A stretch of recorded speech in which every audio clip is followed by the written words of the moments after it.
અઘરા છે ને પાલવવા કેટલા અઘરા છે? પાલવા તો સાહેબ અઘરા છે. આપડા શું થાય, અમારી ખેતી છે મુકાતી નથી.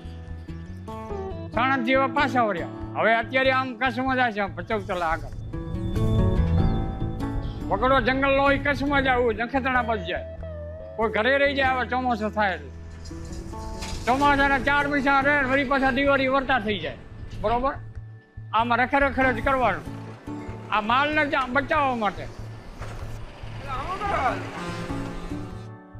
હા, લઈ જવામાં તકલીફ તો પડે ને. વગડો વેઠો, બારો વેઠો, બધી વસ્તી કેવી હોય કેવી ન હોય.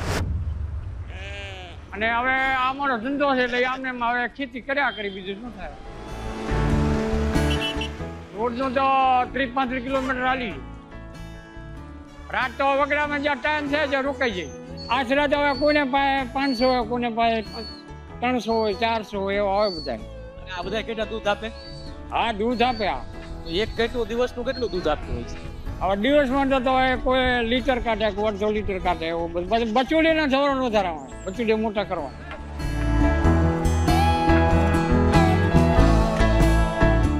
એમાંથી તમને તમારું ગુજરાન કઈ રીતે આવે? અમારું ગુજરાત તો હવે આમાં ચાલ્યા કરે. કે ઊન પાણી કરે, કોઈ આવી જોક આવે, કોઈ દાણા આપે, કોઈ પૈસા આપે, આવું ગુજરાત હાલ્યા કરે.